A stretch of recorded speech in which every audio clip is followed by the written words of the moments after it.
Hey, welcome everyone to the From the Shadows podcast. I am your host, Shane Grove. And before we get started with this week's episode, I just want to remind everybody that if you can't get enough of the From the Shadows podcast, and let's be honest, who can? Just go find us at our website, fromtheshadowspodcast.com. It's got links to all of our social media, including TikTok, at which I will not be singing or dancing on. But Nita, our social media queen, will have something up there for your viewing pleasure. And if you have a story or anything you want to share with us, hit the contact button, send me an email. I'll get a hold of you. You can even contact me on our Facebook pages, After the Shadows and From the Shadows, or find me on Instagram at Shane Grove Author and send me a message. I would love to hear from you. So with that being said, I'm fanboying a little bit with today's guest. As all of our listeners know, I do a little bit of writing in the country music world, but our guest does a lot of writing and really good writing in all kinds of musical genres. And it's my pleasure to have her on the show to share not only a little bit about her music, but she's got a crazy ghost story and maybe even another paranormal story we're going to talk about. So, welcome to the show, Sonia Lee. What's up? How you doing? well, Hello. well, we are. We're super excited. We'll get to the music part here, but I want to. And this is the crazy thing is you've got a new album out called Songs About Ghosts, which is this because of this ghost story or is or is this totally No, I think this is more of a metaphor of like a lot of these songs are from different parts of my life, different people that I've dated, different, like there's a song in there about my mom who's passed. And so I just kind of had all this material around and that I thought was great. And I wanted to get it out there. And so I put a collection of stuff with different producers, and all together. And there's some new stuff as well. So I kind of just, songs about my past, ghost stories. I almost called it ghost stories. okay. Well, I will tell everybody it's a great album. I've been listening to it, especially on the lawnmower. So in a couple acres, on a couple acres, I'm really I'm getting all this getting to listen to the songs a couple times and some really good stuff on there. But first, well, you mentioned your mom. Yeah. We talked about ghost stories. I want to hear this paranormal story that you have.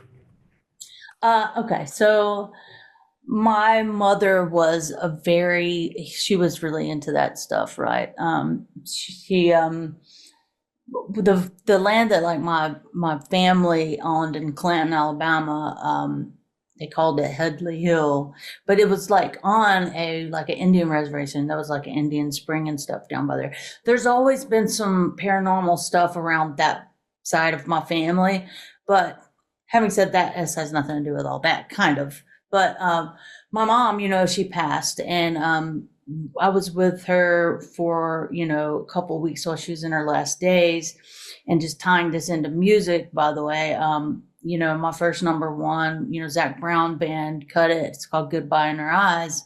And when my mom was in the hospital, in her last days, I was with her by her side, and I left the hospital to kind of shower and stuff. And I was on my way back to the hospital, and I didn't even know the song went number one until I heard it on the radio.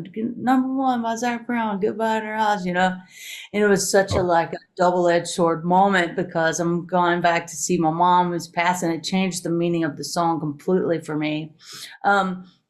So, she passed, and I ended up moving to Nashville. But in her last days, I told my mom was kind of funny.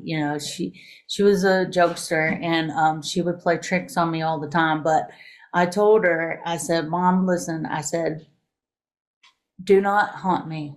I said, when you get where you want to go, let me know one time. And then that's it. go do what you got to do. Like, I don't want you hanging around. I don't need you to check in. I just want you to let me know you made it and you're good, you know? And, I said, do not scare me. I said, do not scare me. But anyway, so I literally left the funeral and drove. I was living in Atlanta at that time, and I drove straight to Nashville and found the place that I live in now. So I just kind of moved in, but like there really wasn't any furniture and stuff there yet. I hadn't really bought anything. And one of my fans had made me like this glass, like a, it's encircled in glass, and it's a picture of my mom and I. Okay, like a stained glass. It wasn't stained glass; it's just see-through glass, but it's like cut, you know. Okay, yeah, okay. And like wrapped it around the picture. Okay, it's like to put on your mantle and something. So they had sent that to me, so I really didn't even have anything really kind of out yet. I had some dishes, I had a futon, and like this armoire that was in my family, and I had set that on top of the armoire. Right? Okay. So I'm like in the kitchen one night cooking some spaghetti, and there's like a window in front of my kitchen sink, stove's behind me, and I just like turned and like, I mean, it was like a flash of a millisecond. It was like, and I just saw this figure go like that, like wave its hand, but it was there and gone like before I could, and it scared the living daylights out of me. It freaked me out. And I called my partner at the time, and I was like totally panicked. I was like, oh my God, I don't know what I just saw. I don't know if this place is haunted. What? I didn't even connect it. Right. So I'm like scared to death. I'm turning all the lights on, and I go into the room where I had the armoire, and there's that picture sitting up there, and it's a picture of this figure had like gray around it. It was just like super, like a wave, you know? And I looked at that on that armoire, and that's the picture of my mom, and my mom's got this gray muumuu on, and she's kind of waving in it. And I was like, well, that was my mom telling me, you know, she made it, you know? I mean, it's not that like crazy, like exciting, but it scared the bejesus out of me. I don't know if you can cuss on this show. So that's what happened. And I haven't seen her around since. So she kept true to her word, but she did scare the crap out of me. which is crazy, because you said that was not a place that you had lived in when she was alive, right? No, it was a new place I just moved into, Nashville. But I mean, it was not too long after she passed. So I think it was just her way of, but of course she had to scare me. But I don't know how she could do it without scaring me, right? Like you're going to be alarmed, right? And if you see something that's not of this world. But I do believe in like angels and spirits. I actually had an out-of-body experience one time where an angel was like, it was like myself in this white flowing dress, like, but I was like, it was almost like I was, what do they call it when you're paralyzed? You had sleep paralysis. Yeah. And it was just me looking down on myself. Like, it was really crazy. And I wrote in my journal about it. How old were you when that? Like, was that something that happened after your mom passed? Oh, that was before. That was way before. I was like 20. I was in Atlanta then. Yeah. So what do you think that was? Like, was there a hidden message or something that you were trying, or were you going through? I wrote a song about it called Angel. I put it on my second record called Laundry. But I don't even know if you can get that CD anywhere. But yeah, it was just, I don't know. I don't know if it was it looked like me as an angel almost. It was like, I could tell it was me. Like I used to have hair like down to my ass, right? So I kind of feel like it was, I don't know, maybe either that or an angel watching over me. I don't know. Not sure. So you said the land that you guys grew up on had a lot of like, what were some of the things that you remember happening to other people? Well, it's so this house that my mom, lived and died in, it was built by my great great grandparents on that land. And so there's a porch and these rocking chairs. It's just kind of like, oh, it's mama and papa. They're just like, will rock and you can hear them talking and things like that. They've seen them around the house and stuff. And like, it's very interesting about also what I noticed, like when my mom was like in her last days, they say when you're on your deathbed, you start seeing people from the other side. And she was like in the room with me looking and talking to, relatives of ours that are no longer alive. So that was really kind of, it's like when you're like, oh, whatever. But when you're in that moment, you can really feel the presence of that. Like when, I just remember looking into my mother's eyes in the last days and seeing her spirit, not her, like her soul, like her, not her as my mother or being anything of this earth, like her soul that isn't tied to being a mom or anything. It's just like her soul. It was something I can't explain, but it was very real. It was very real.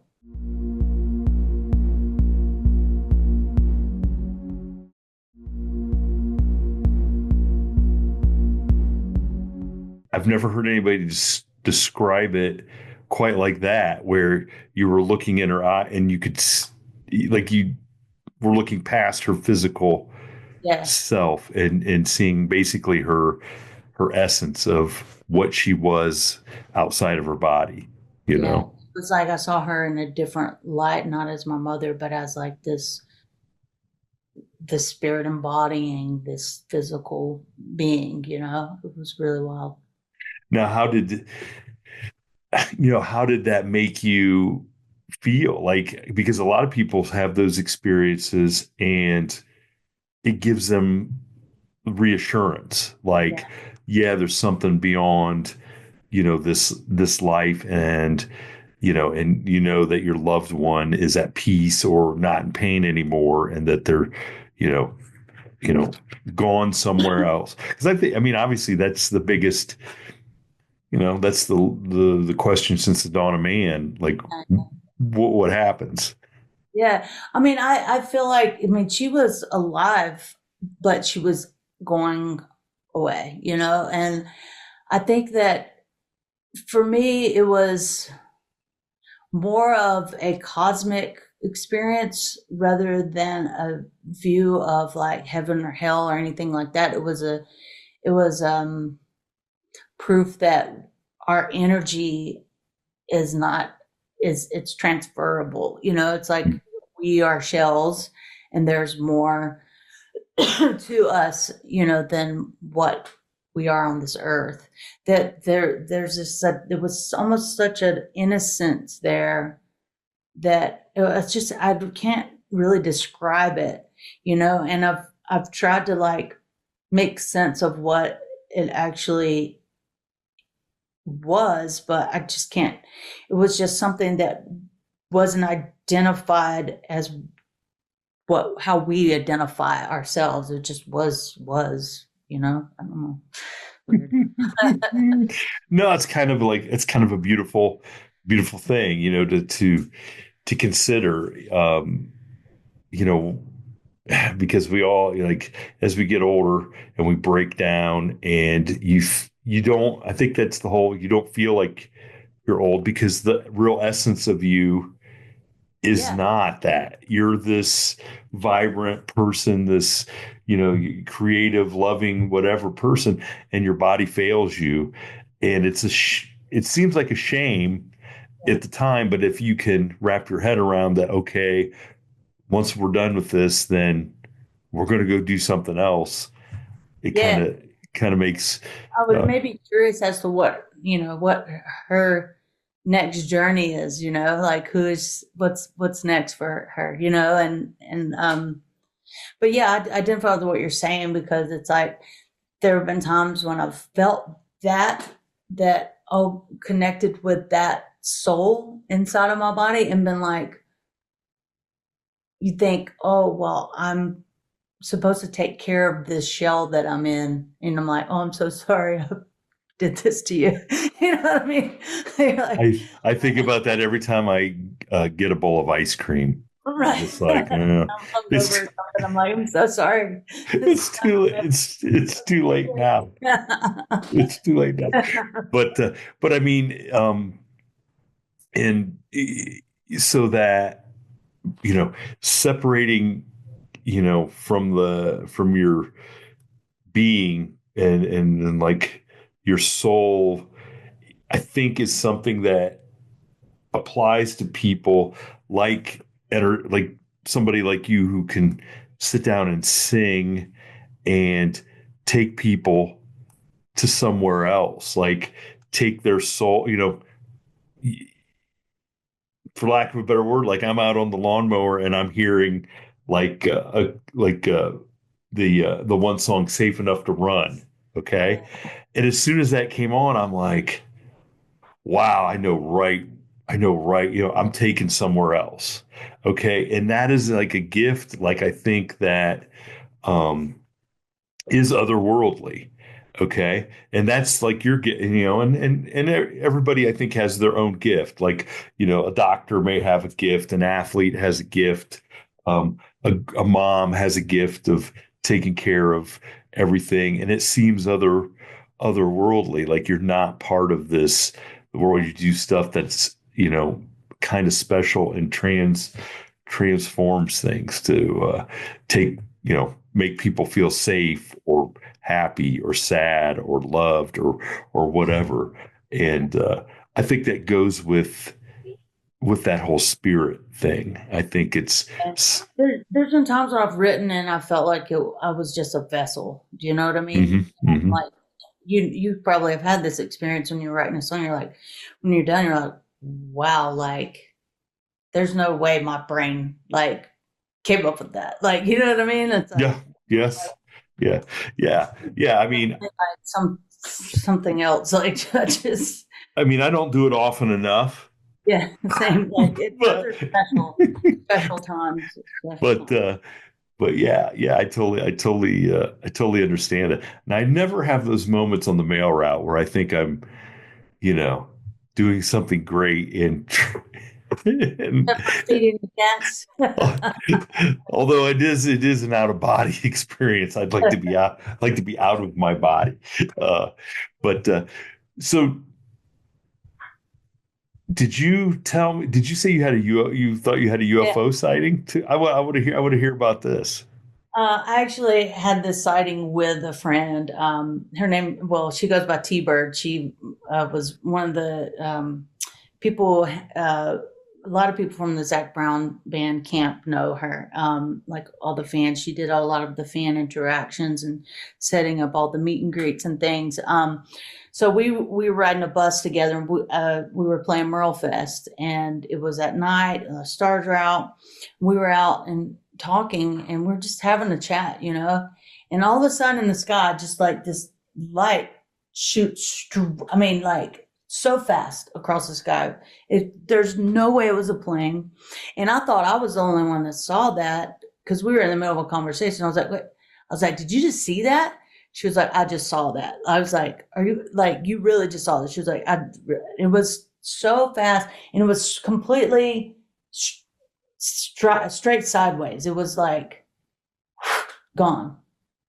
So it's not like a shooting star or anything.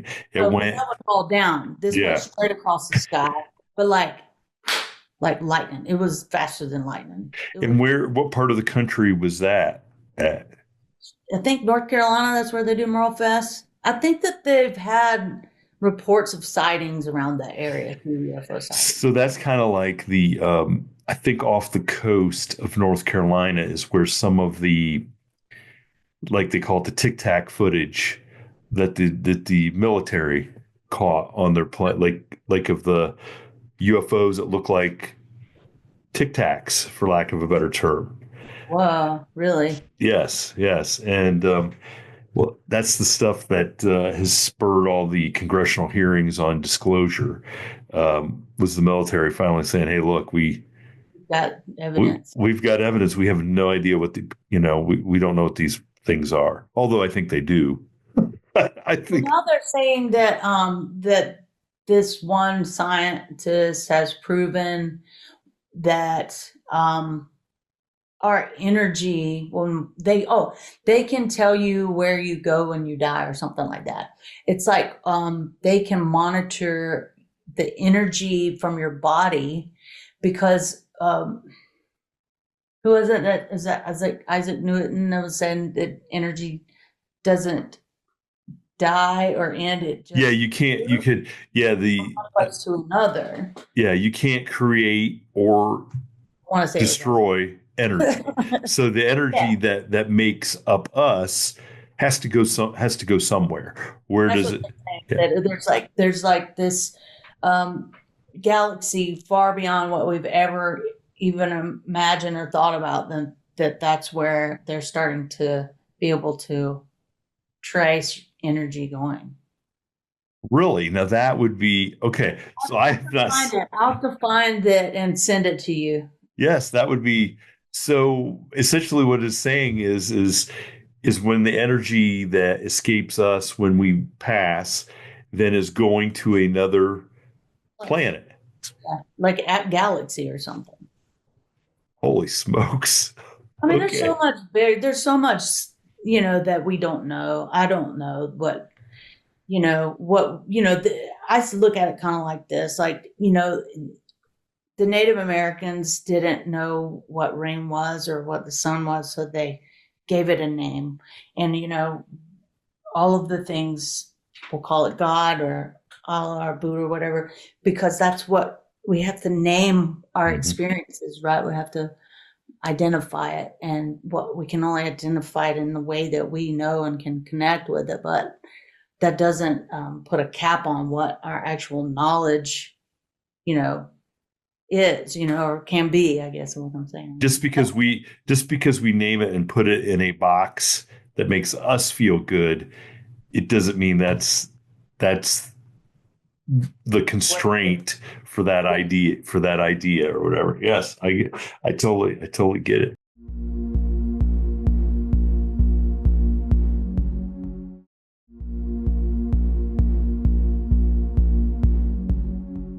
I want to get off the paranormal stuff because I think you probably have more paranormal stuff just bubbling underneath. I can tell, I could I've see. been here all Uh, day now. but I do want to ask, so um, your songwriting, okay, so when did you start figuring out that this was a gift that you had and that this was something that you could make a career out of? I mean, my father wrote songs and stuff and played guitar, and my family on his side was very, musical, and um, but I started writing songs and poetry when I was, my whole life. But I think when I started to learn guitar chords around 10, I immediately was like in school writing lyrics and just would rush home, put, music to it. And then I think about when I was like 12 or 13, um, this was when I knew that my music could impact someone that I did not know. My dad had a friend who was a work friend who was passing through, who came to stay with us for a weekend. And this guy had like just gone through a divorce and all this stuff. And, I was like playing some of my little songs, and I wrote this one song, and this man broke down crying in the living room while I'm playing this song, and that I'd written before I even knew him, and had nothing to do. But I realized in that moment that like, it was not only about me, that it could really touch, that I was doing something that would have affect someone else. Like, and then like started my parents would, when they had friends over, they would like, oh look, Sonia play guitar. And like I had several of their friends ask me to write a song for their boyfriend or write a song about this, and it gave me some of their poetry. I made it into songs, and but I always wanted to do music. That was all I ever really wanted to do. Wow, that's kind of that's kind of amazing, to hear that you started that young. And I mean, and it's good that, um, like where I grew up, my parents had been like, "What do you what? Quit writing stuff. Go out and we need you need to get a job, or you need or you need to mow the yard, or cut some wood, or something. You quit, Um, no, that's kind of awesome that they embraced that talent and the love that you had for that. Um, so on this like new album, which and asking somebody what their favorite song is always like asking who their favorite kid is. Yeah. But I can tell you which one my favorite kid is. No, but which? So do you have any real like favorite songs off the new album? Yeah, like each one of them hold a different meaning for me. Um, Safe Enough to Run is one of my most vulnerable songs I've ever written. That one I was scared, really scared to put it on the record because it is very honest about going through, dark periods, and I kind of battled with depression in my life and anxiety and, confidence issues and things. So that was my moment to just really be very honest with my listeners and drop the mask of, everything's great. And you know what I mean? Like this was a little window into what I struggle with. Um, and so I love Safe Enough to Run. And I really like Never Stopped a lot. I think it's, I've always wanted to record a song. I had that song, like the background vocals and how I wanted with horns, just the soul Motown feel. Oh And when I yeah. got a chance to go in the studio with Nico Bolas and Sylvia Massey at Blackbird Studios in Nashville, I was like, I brought the whole ensemble with me. They were like, what the heck? I brought the horns in, all that was live. And so that experience was really special. I was like kind of like I got to get what I heard in my head out thoroughly. It was really cool. Yeah, that was the for me the most pleasant thing is how many different sounds there were. And it was like, you're rocking the soul, the real singer songwriter. And I was like, wow, this is like there's something for everybody Uh-huh. on that album. And I just thought, I was like, wow, this is really I'm glad I downloaded it and listened to it, even if I was mowing. Um, people like like in that like that song, the song I wrote down, Montana. Like I'm Oh, like, if that isn't like in an episode of well, Yellowstone's not on anymore, but if that isn't like, I mean, that's a song that's made for sync. yeah. It, it, That's a good point. I should try to pitch that. I wrote that with Nico Moon. He used to go by Nick Cowan. He was on Zach's label. But Nico Moon, he's like really doing well. And we were actually on tour with Zach, and we were like, you get these long bus rides in between shows, like for 2, 3 days, and we were driving through Montana, just for days, just like looking out the window. It was snowing and everything, and we sat down through on that ride and wrote that song. that's awesome. Well, that's that's why you always. I mean, my document thing is always ready on my phone, and there's a pen close, and because you never know when you get that hook or get that one line, and you're just like, okay, I may not know what to do with this now, but I can. It'll. You ever I'll get those like in the middle of the night and you're like, oh man, I gotta get up and write this down. yeah. I'll remember it tomorrow. I'll remember it. And then you wake up in the morning, you're like, man, Nope. it's gone. I don't know. Nope. Nope. If you no, Like, do it. I know I'm too old to remember anything in the morning.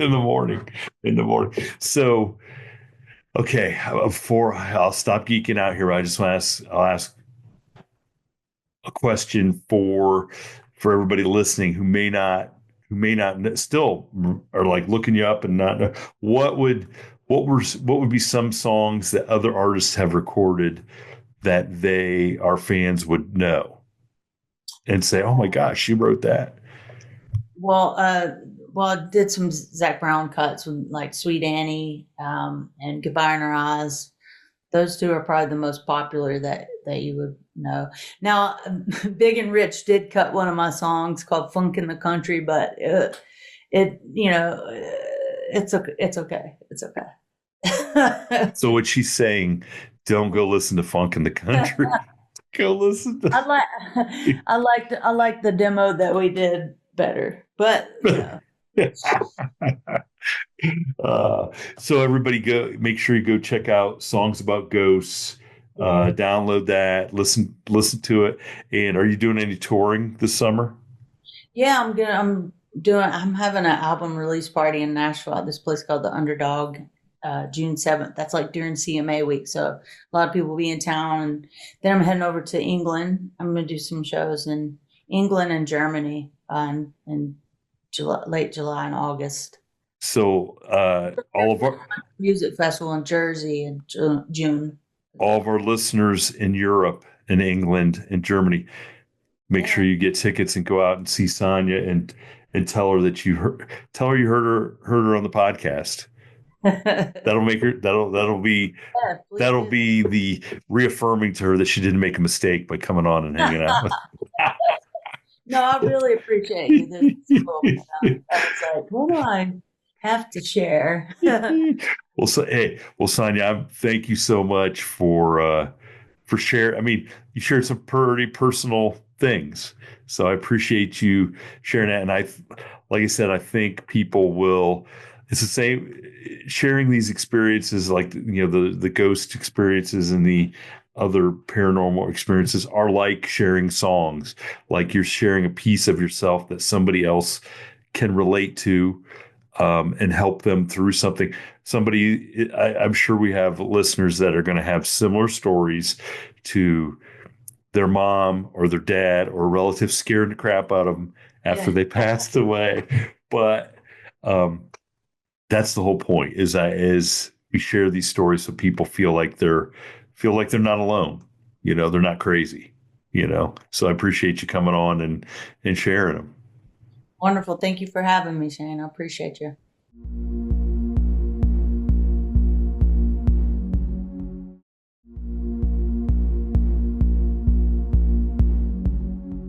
So joining me on this second part of the this week's From the Shadows podcast is Chad from Alberta, Canada. Right? Is it Alberta, yes, Canada? That's right. Yeah, Alberta, okay. Yeah. Okay.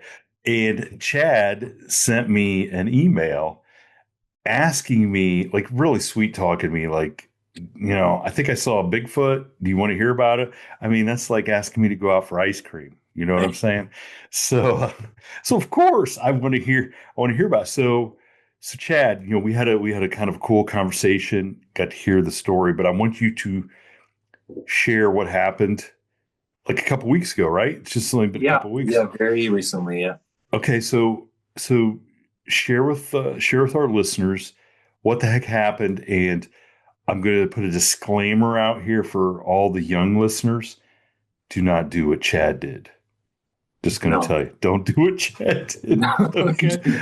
All right, go ahead. I want everybody to get into this. Okay. So I went out to Wilmore Wilderness Park. I went out with a camera. I was going to film a mock solo survival kind of thing. I was going to see how far I could hike and just how long I could last there without like bringing minimal food. I wasn't able to have a fire there, so I just wanted to kind of test myself a bit. And so I went out there. I hiked out 13 kilometers. I made a lean-to out there, and I slept in that for a couple nights. Everything was nothing was crazy. Like nothing crazy was happening. Everything was pretty calm. Wasn't hearing crazy things. Like felt eerie, like being out there alone. Kind of feel like you're being watched the whole time. Is it just my gut, or is it just in my head, kind of thing? But on the third night, that's when things started to get weird. I was kind of getting ready for bed. It was around 9:30, and I started hearing these knocks kind of thing. spaced out but deliberate, and that's when I after that I saw clumps of hair, 6 feet up on a tree, not far from my camp. Like I had been walking past this spot like continuously, and I hadn't seen anything.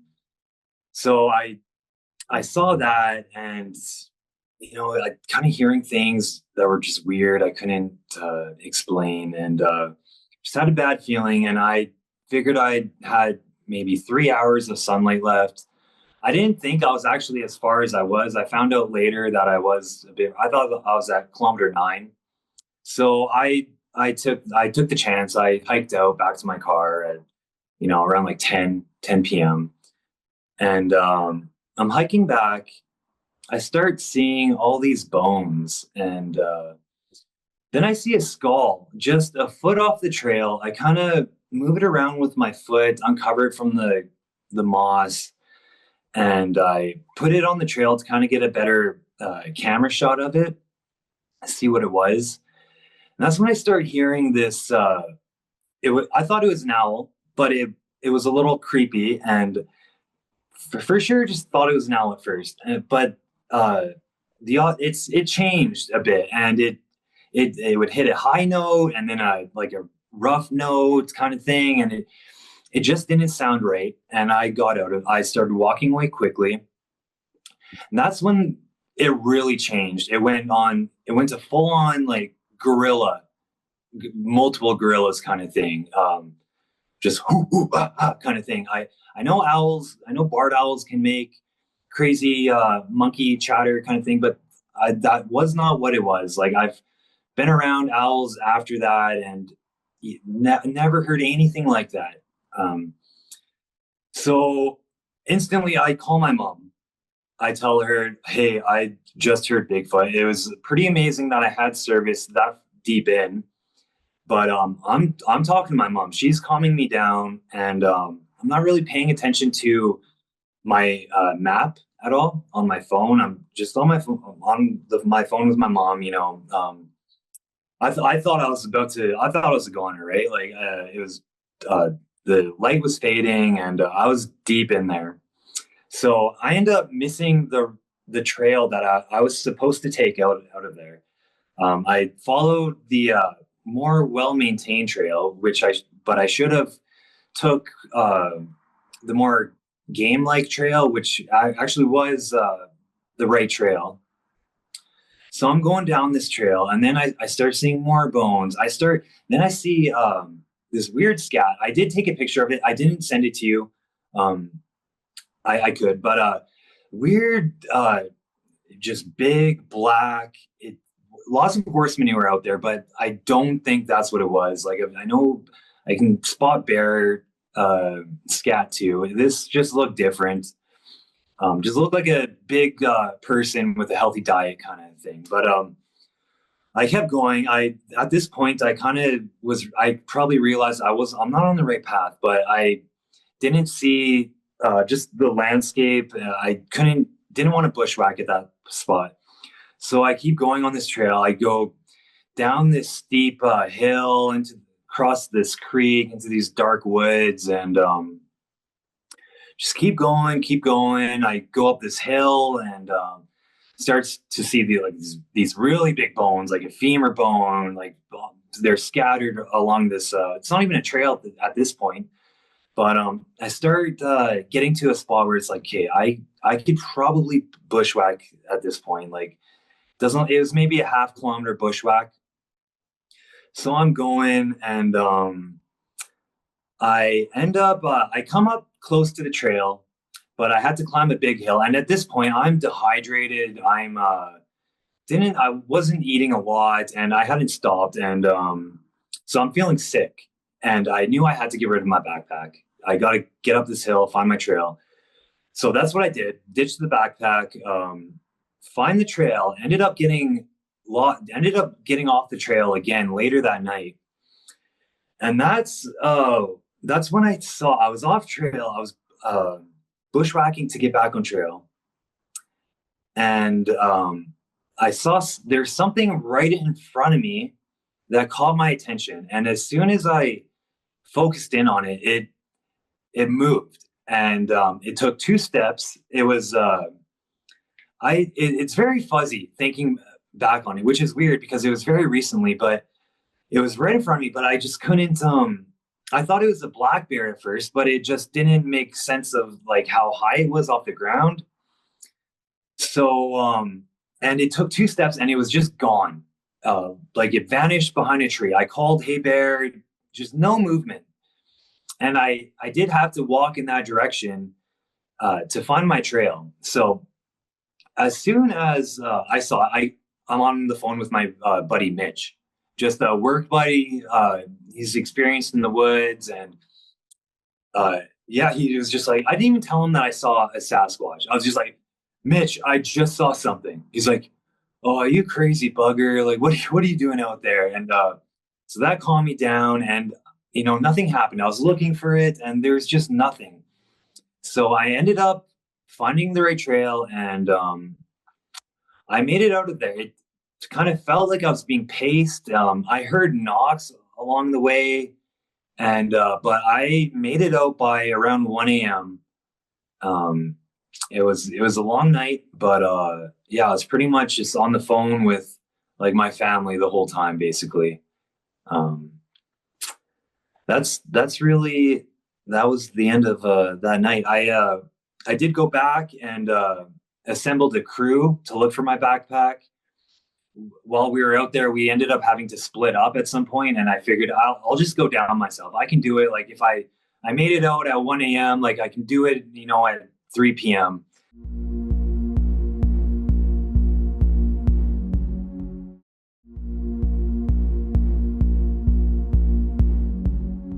I got to this spot where I had to go down the steep hill and cross the creek, and I was just looking into the dark, and I like felt sick. Like I could not do it. I could not do it. I had to go back, had to find them.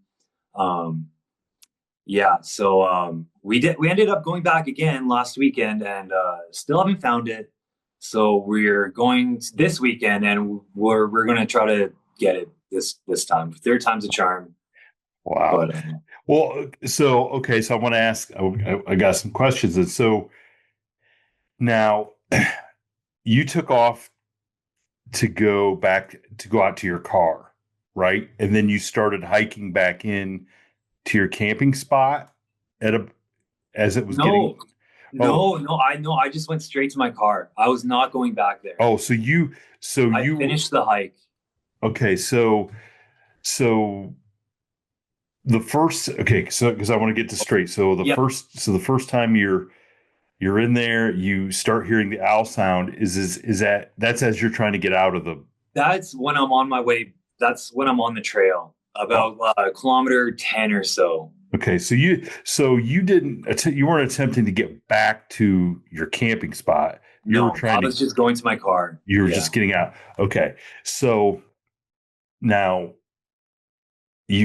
so we're going to play now because I want people to hear. You took a recording of these owl sounds. Yeah. Okay, so we're going to play it here. I want people to hear what I don't want to, I don't want to taint it before we play. I just want people to hear it. So we're going to pause. We'll pause here.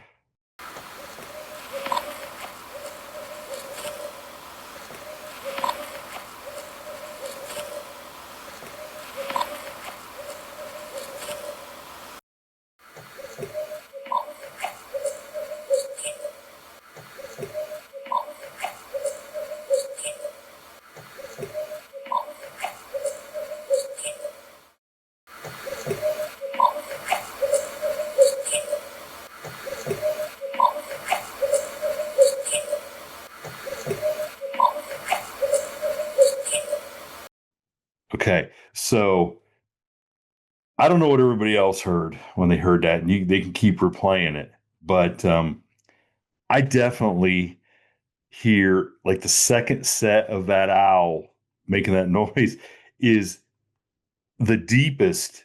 Like it's like Barry White trying to make, and for those of you who don't know who Barry White is, shame on you, but it's like Barry White like hitting a couple high notes but not being able to hold his voice cracking, and it like gets deep. Yes. Um, I don't know. I don't know that owls do that, but Well, I mean, maybe every owl is kind of different. I've heard that every owl kind of Mhm. has a different, but no owl will turn into a full grown like King Kong. From going and making normal owl calls to like just instantly like rage mode. Like it's not even an owl anymore. I don't think that happens at all. So the second audio you sent is that, right? Right. Is the rate. And so we'll play that here because I want people to hear that too.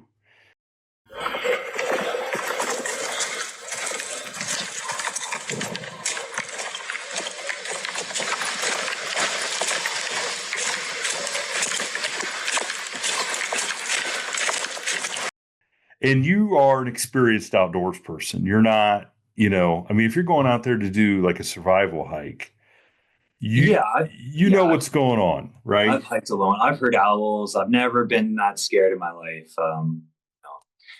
Yeah, I've done some night hikes, not really quite like that, but I've heard tons of owls, tons of wildlife. Been alone, and nothing's ever scared me like that. Now, have you ever come across like a bear?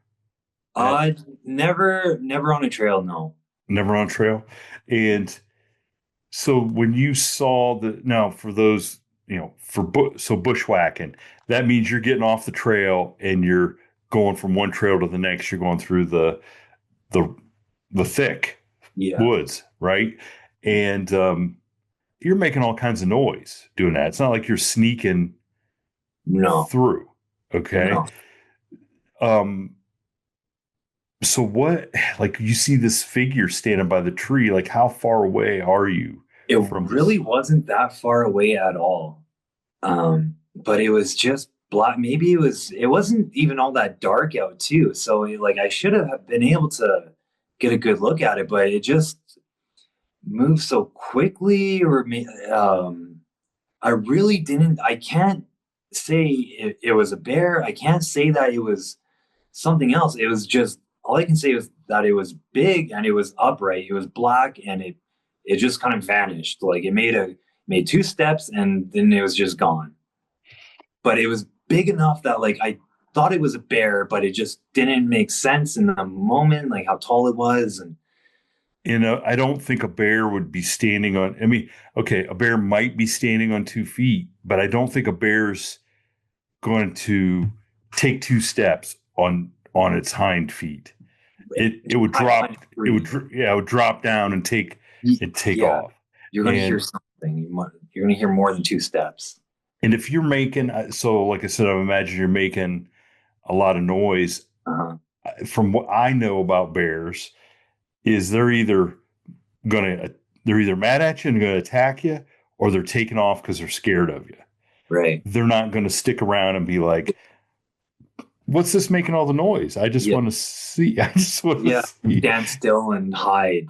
Yeah, like they're either fight or flight. They're taking off. Either you're coming on to where their cubs are, and they're going to fight you and just eat you, and or they're just taking off because they're scared. Right. And so that behavior to me indicates that it was not probably a bear. Now, could it have been? Maybe. Okay, you could have hit the one bear that was very sophisticated, and Yeah. But what's the chance? But what are the chances I run into that bear and then Mhm. that crazy owl all in the same night?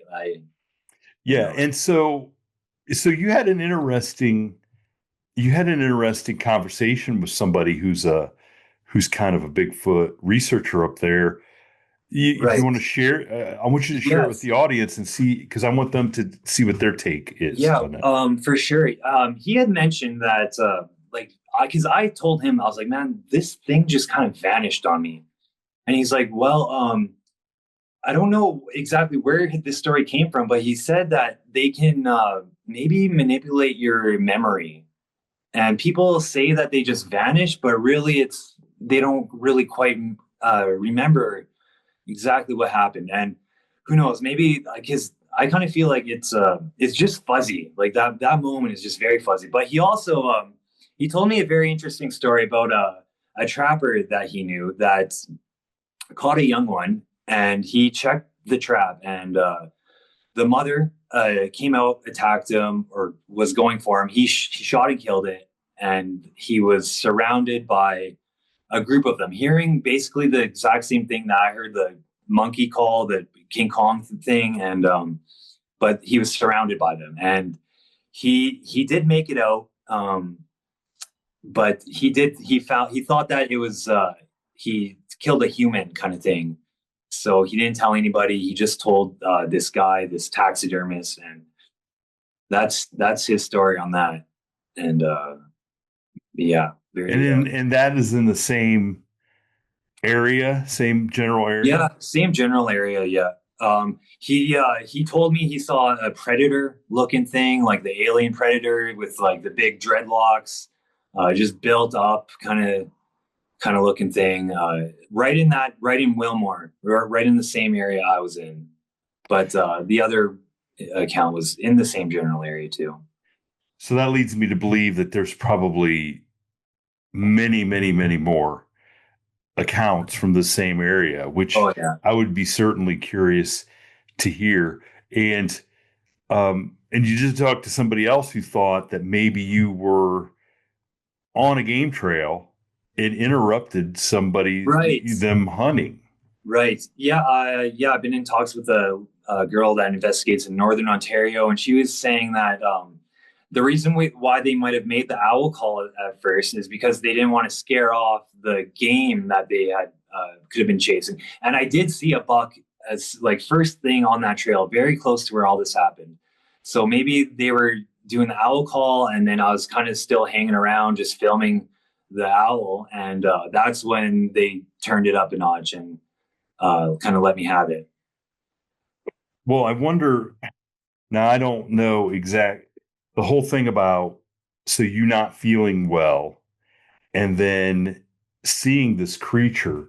I know there's talk of the possibility of them being able to utilize infrasound, which would disorient you and probably not make you feel well, and not make you, not give dilute your ability to like see it or see it in detail, or even remember. It might affect some of your senses. So, and if it used the infrasound, that might be, and that's just assuming they can. Okay, that's just a theory that people have thrown out there that is a possibility, because people do have those similar symptoms where they all of a sudden don't feel well and they're disoriented. It might keep it then from, because you got to think, if this thing's out there hunting and it's probably not alone, they're hungry. Okay. And they want to scare you off without scaring off a bunch of the prey. Okay. Mm-hmm. You are probably doing a pretty good job of scaring off some of the prey, doing the, bushwhacking, going across. And it's probably like, dude, just chill. Okay. Get on out of here. Get on out of here. Yeah. But maybe that's also why it didn't, come running at you, yell and scream, do its normal vocalization to try to scare you out. Because if it does that, whatever animals don't know that it's there, that it has a chance to hunt and kill, it's going to scare them all away. And then it's just a wasted night. So maybe it did the best it could to get you out of there and minimize the danger of scaring away its dinner.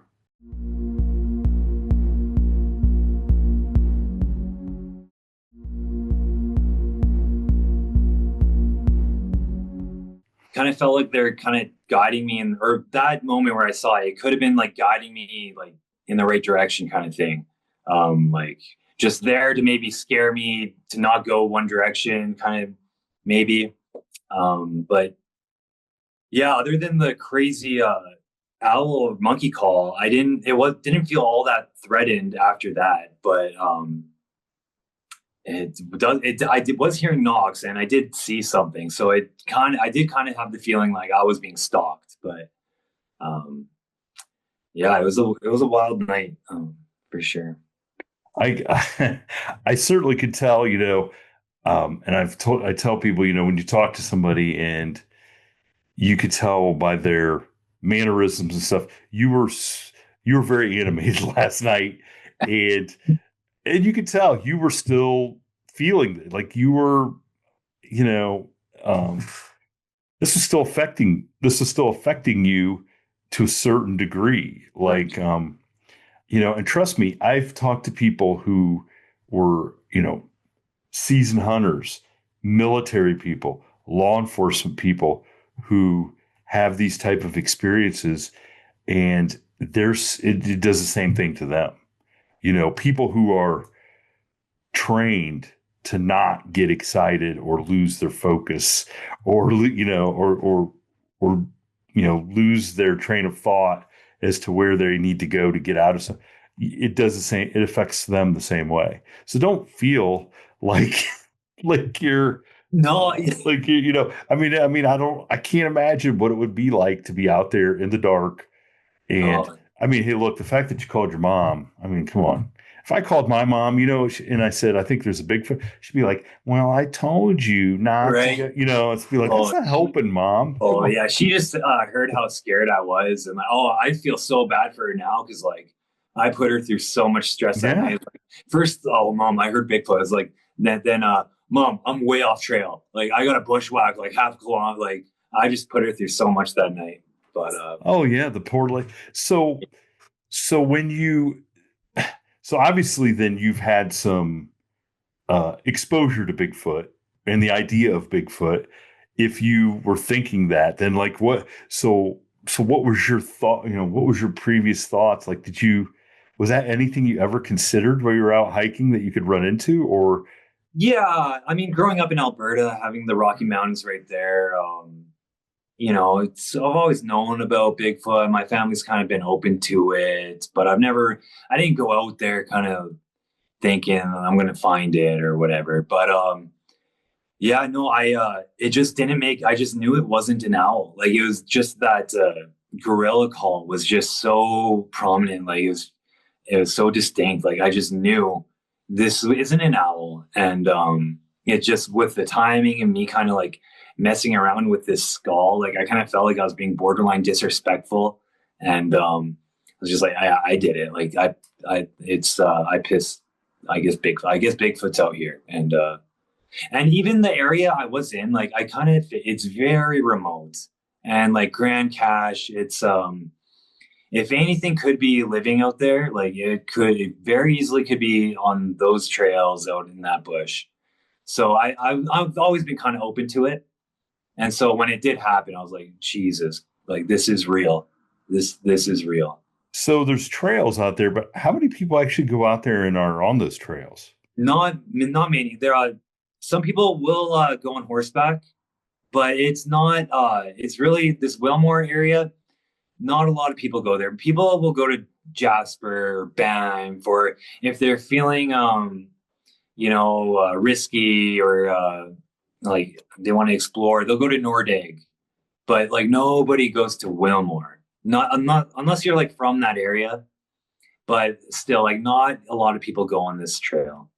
So where do these, and we'll put up the pictures of like the trails and stuff, because I mean, I didn't realize the first time when you were telling me this, how dense some of this places. But Okay. where do these end up? Do these go up into a mountain, or So, is it just a yeah, wooded they'll area? go. They'll follow ridges, kind of thing, mountains, that area, or they'll go to just random little like primitive camp spots along the way. But yeah, there's not a ton of like lakes in that area. There are, but most of the trails just go to like mountaintops kind of thing, Okay. summits. Okay. Yeah. And I'll be curious to see if you ever find that backpack. I'm gonna get it this weekend for the third um, time's a charm. Yeah, I'm gonna get it. I'm quite sure. well, if you find the backpack, then if it wasn't that far away from where you dropped the backpack that you saw the creature, maybe you can try to figure out where you saw it and kind of do like a size comparison with somebody that goes out there with you and get an idea of, what the heck size it was of the thing that you saw. For sure. Yeah. No, I would like to do that for sure. For sure. If I could pinpoint that exact spot, it would be kind of tough, but that would be a good idea. That'd be really cool. Yeah, that would definitely be interesting to see. Like, I think the thing came and took your backpack. I don't think you're getting your backpack unless you find it turned inside out. It's stuck on a tree stump. Wouldn't that be crazy? Or like you find it somewhere and there's a moose skull or an elk skull in it, and it's like, here you go, buddy. You wanted to get a souvenir. Here's your souvenir. Oh, I would love that. I would take another moose skull from my backpack. Oh boy. So what do you think? Like, so this is not obviously scared you from going back out. Well, I couldn't go back in alone. I was at the trailhead for like 2 or 3 days. I just couldn't go back in. I wanted to go get my backpack, but I couldn't go back in. And so that's why I found some guy. I reached out to some Facebook group, made a post, and found this guy. I call him Rambo now. And we're going in there. We're going in there like every weekend from now on, probably try to figure some stuff out. And I had reached out to a group, like a local group here, and I told them my situation. I asked them for help. They told me that they do a yearly party camping thing just off the highway in Nordegg. And so basically Rambo and I are the only guys that I know of that are kind of putting boots on the ground in an active hotspot. And I'm posting everything on TikTok and YouTube. Okay. You'll have to send me a link to your TikTok and YouTube. We'll put it down in the description so people can start following. My name is out there on TikTok and YouTube. Oh, it is? Yeah. Okay. So we'll put your name. Yeah, we'll find it and we'll put a link down there. Awesome. Yeah. And get it out there so people can go and then hopefully it's not your last TikTok when they tune in. Let's hope. Yeah, let's hope. But let's hope. Well, I want you to keep us, keep me updated, man, when you go back out there. And oh, cool. I mean, I just want to. Well, first of all, I want you to be safe. I want you to make it back. For sure. Because it doesn't matter. I mean, if you find proof that Bigfoot exists, but right before he rips your head off, it's not going to do any good. I'm just going to tell you. But on the serious side, there's a lot of stuff that can happen out there hiking too. Sure. Which is why I don't go hiking. But that's a whole other story. Yeah, I get it. It's another story. Well, hey, Chad, thank you so much for reaching out and wanting to share your story. And it was great to get to talk to you and get to hear this. And I hope everybody, checks out the audio and gives us some feedback. And if people are listening from this area and they have their own story, reach out to us, reach out to you, reach out to me. Maybe we could go look at, do some investigating. Yeah, that'd be awesome, especially if people are out there and had an experience close to where you did. It would probably start to fill in the picture a little bit. Right. So, yeah, for sure. Yeah, thank you, man. Appreciate it. No, I appreciate you reaching out. Yep. Yeah, awesome. Good luck out there. I hope you find your backpack. I do too. I sure do. Thank you for tuning in to this week's episode of the From the Shadows podcast. Until next time, never shy away from the darkness or what may be lurking in the shadows. We are out. God only knows what's hiding